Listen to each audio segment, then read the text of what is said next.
Esse é uma cápsula e nós vamos falar agora sobre os depoimentos lá na primeira turma, no inquérito lá que está acontecendo, né? Que aconteceram agora na parte da manhã. Na parte da manhã falaram 3 pessoas.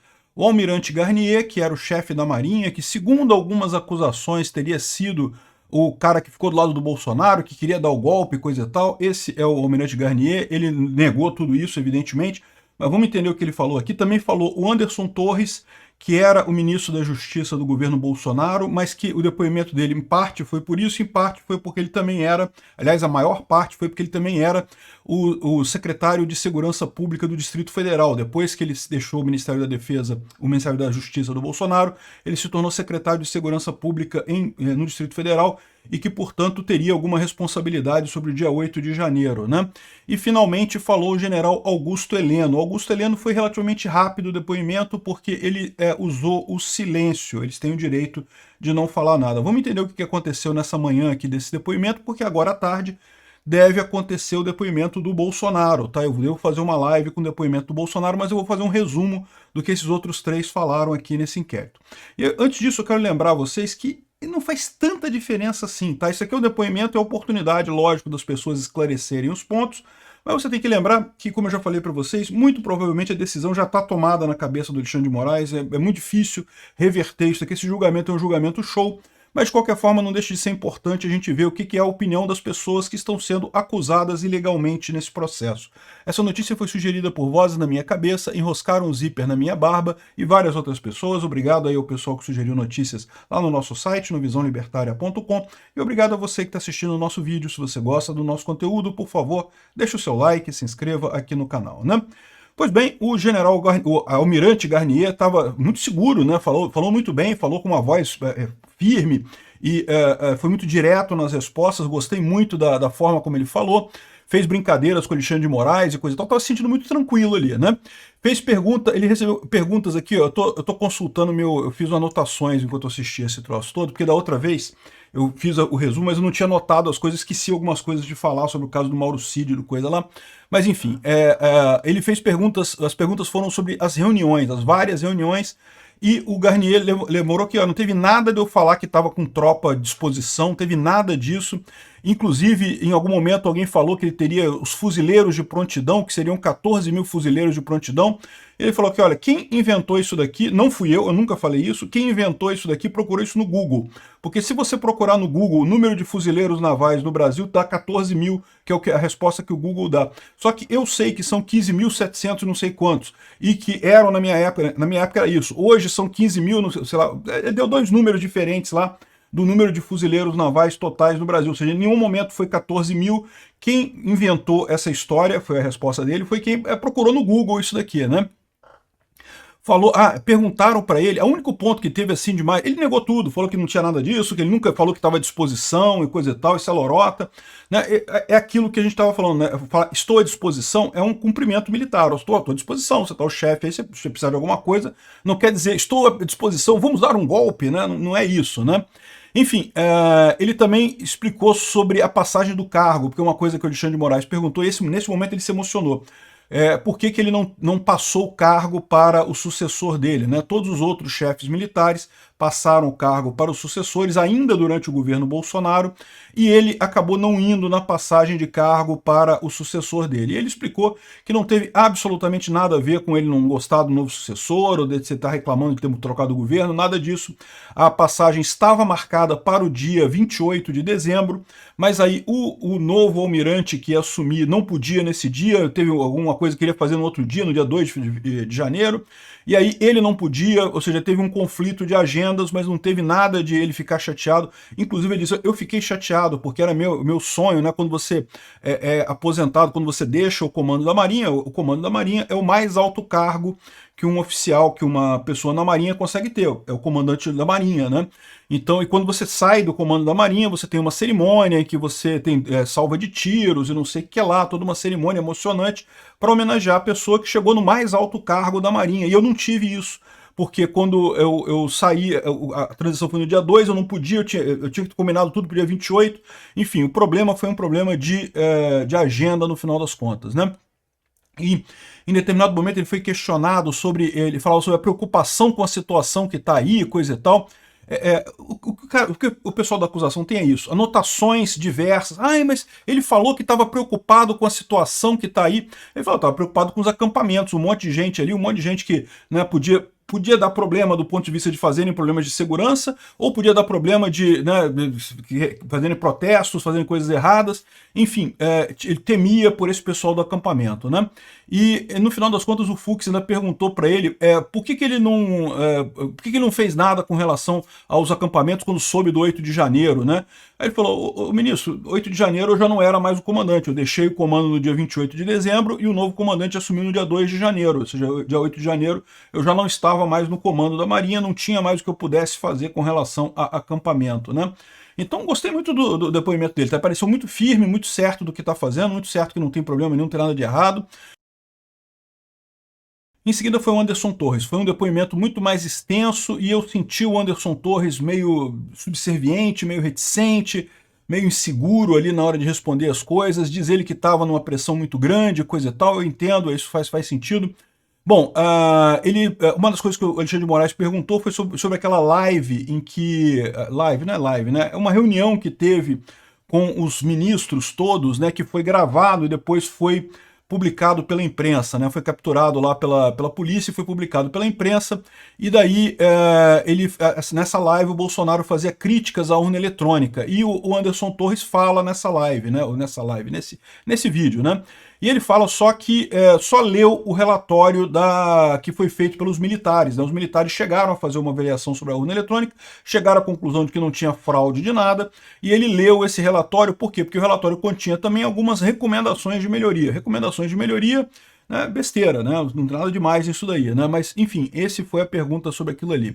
Eu achei engraçado, teve muita pergunta da época que o Anderson Torres estava como ministro da Justiça do Bolsonaro, teve muita pergunta sobre a questão de urna eletrônica. Não porque você criticava a urna eletrônica, o que você achava disso. Caramba, como isso virou um crime agora? Que negócio é esse? Porque falou mal da urna eletrônica virou crime agora, né? Em determinado momento, eu achei uma coisa interessante, porque encontraram uma fala dele em que ele falava, eu não sei em que situação, sobre que a gente tem que tomar cuidado com a situação Bolívia, né? E o Alexandre de Moraes perguntou, o que você quis dizer com situação Bolívia? E ele falou, não sei, não quis dizer nada, coisa e tal. O advogado dele falou para ele desconversar. Mas situação Bolívia, todo mundo sabe o que é, né, porra?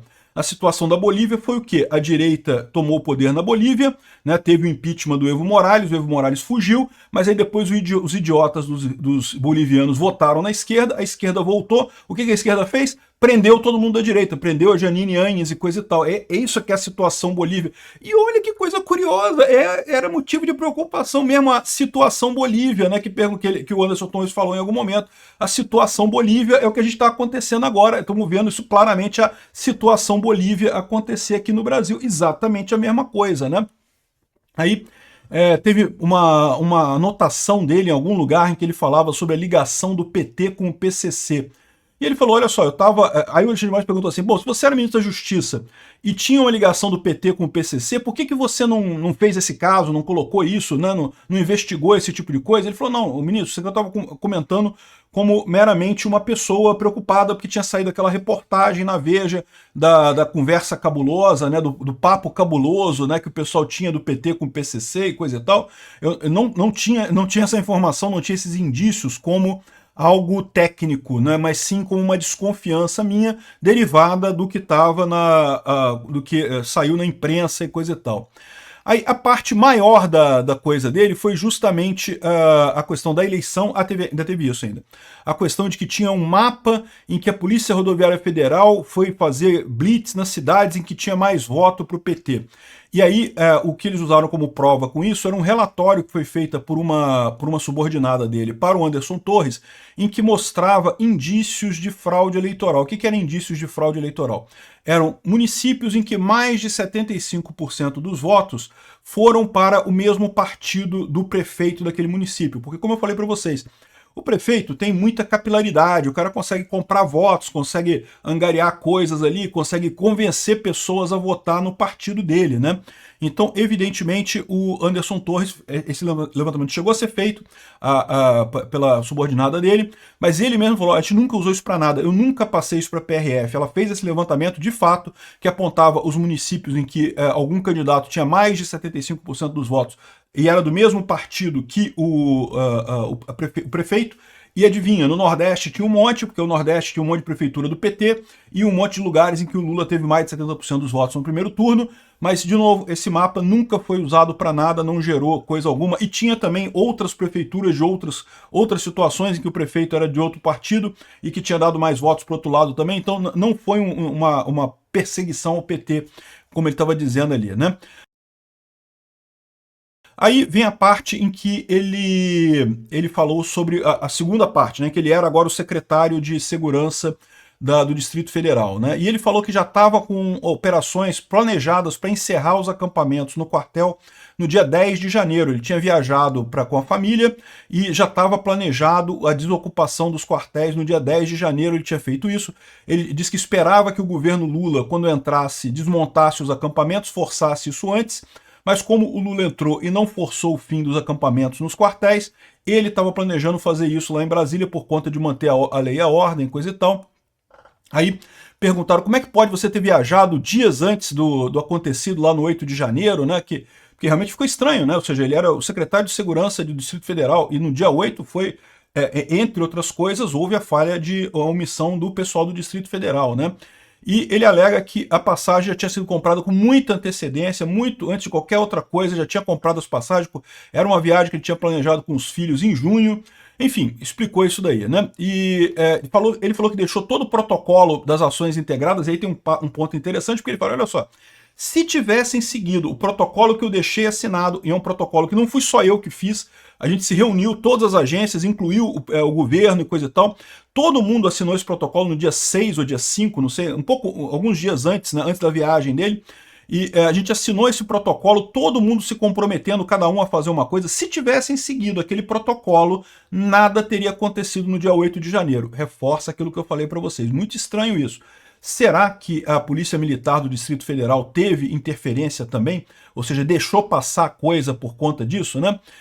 Enfim, ele falou sobre também uma minuta do golpe que ele recebeu. Ele falou que um monte de ministros recebeu aquilo. Era a tal minuta do golpe que o pessoal baixou na internet. Estava circulando esse documento no Google. Você baixava aquela minuta ali e algumas pessoas imprimiram e entregaram no coisa dele. Ele nem sabia daquilo ali, nem viu aquilo ali. Só ficou sabendo que estava no meio dos papéis dele depois, porque imagina que alguém entregou para ele, mas ele nem leu aquilo ali, né?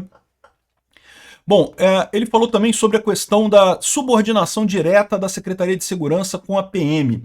Ele falou que em Brasília existe uma coisa que é diferente dos outros estados da federação, em que a PM não é subordinada à Secretaria de Segurança Pública. Então, no caso do Distrito Federal, embora ele fosse o chefe da Secretaria de Segurança Pública, ele não mandava na PM. Quem mandava na PM é o governador diretamente. No caso, o Ibanez, né? Então, ele falou isso daí, ou seja, ao contrário do resto do país, a maior parte dos estados do Brasil, a polícia ela é subordinada diretamente ao secretário de Segurança Pública, mas não no Distrito Federal. Ele diz isso para ressaltar a importância de que ele não é responsável pelo que aconteceu ali, pelas falhas que aconteceram, né? Ele falou também que com relação à transição, ele fez toda a transição imediatamente, não teve nenhum problema em passar o Ministério da Justiça para o Flávio Dino e coisa e tal, não teve nada que impedisse nisso daí. E no final ele pediu a palavra e falou, me chamou muita atenção a facilidade com que os manifestantes entraram no Palácio do Planalto. Pois é, exatamente. É uma coisa que eu sempre me pergunto também. Foi muito fácil. O governo, o Palácio do Planalto, ele falou assim, não, você sabe que no Palácio do Planalto tem um monte de policiais, de militares que ficam ali no subsolo, ali na parte de baixo.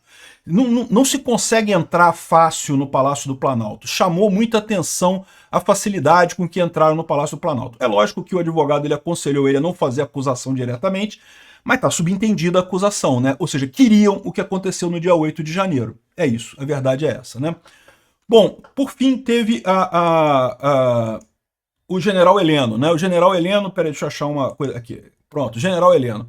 O general Heleno disse que ia fazer direito ao uso de silêncio, ou seja, que não ia responder as perguntas do Alexandre de Moraes, nem de mais ninguém, só do advogado dele, né? Então, o Alexandre de Moraes falou as perguntas que ele faria para ele, perguntou sobre a live das urnas eletrônicas. A live, entenda, é aquela reunião que depois foi transmitida, né, depois foi publicada pela imprensa. Não era live, não foi público aquilo, era um evento fechado, né?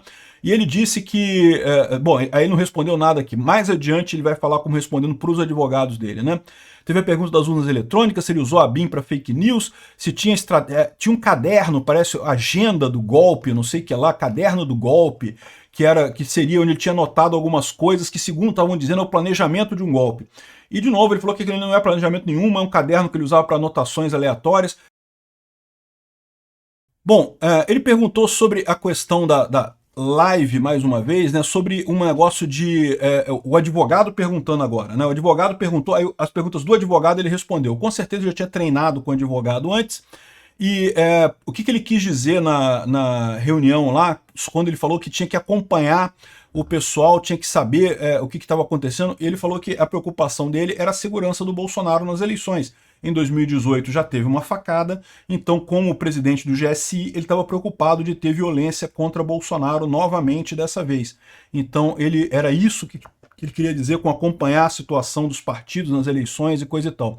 E quando o Bolsonaro falou para ele assim, mas é melhor de falar isso depois em particular, não vamos falar isso aqui agora. Ele falou, justamente porque é a segurança do presidente que estava em risco ali, né? Falaram sobre algo de infiltrar na BIM, né? E ele falou que infiltrar a BIM em algum lugar. Ele falou, não, esse negócio de infiltrar até existe, é verdade, mas isso é uma coisa que não é impossível em prazo curto, né? Infiltrar é verdade, você consegue infiltrar agentes secretos em várias organizações, mas ninguém infiltra de um dia para o outro, ninguém infiltra de setembro para dezembro, não existe isso, né? Infiltração você faz com muita antecedência e depois só usa o cara mais adiante, né? E sobre todos os resultados que eram gerados pela BIM, isso gerava um relatório gerinte que até o TSE e o TRE recebiam esse relatório, o próprio ministro Alexandre de Moraes recebeu esse relatório, coisa e tal.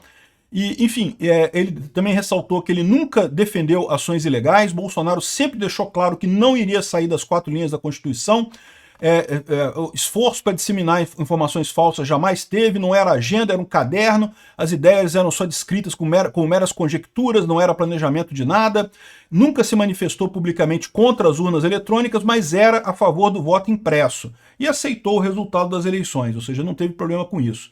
Ou seja, o depoimento do general Heleno foi o que teve menos coisa, que com certeza o advogado está preocupado. O general Heleno certamente é dos alvos dessa história mais sérios aqui. A esquerda não gosta, o STF quer pegar o general Heleno. Vamos ver o que vai acontecer. Mais uma vez, o que chama atenção nessas investigações todas é o quão pouca coisa esses caras têm. Eles não têm nada de efetivo nisso, é tudo conjectura. Não, porque isso que está anotado aqui quer dizer que você queria um golpe, né? Não quer dizer nada, eu anotei isso daí por nada. Ou seja, eles não têm nada de efetivamente iniciação de um planejamento de golpe ou de alguma coisa. Mais uma vez, eu falo o que eu falo sempre. Havia gente na direita que queria golpe? Evidentemente que havia, né? Mas nunca teve essa ideia como uma ideia central, e o presidente sempre deixou claro que tudo que tiver que acontecer vai acontecer dentro das 4 linhas da Constituição, né? Então é isso aí. Agora à tarde vai ter o depoimento do Bolsonaro. Eu devo acompanhar ao vivo aqui assim que começar o depoimento dele. Obrigado por assistir o vídeo até o final. Além de curtir, compartilhar e se inscrever no canal, considere se tornar patrocinador com valores a partir de R$ 1,99. Clique no botão Seja Membro abaixo para saber as condições e vantagens de patrocinar o canal. Mais informações sobre o nosso projeto, visite nossos sites indicados na tela.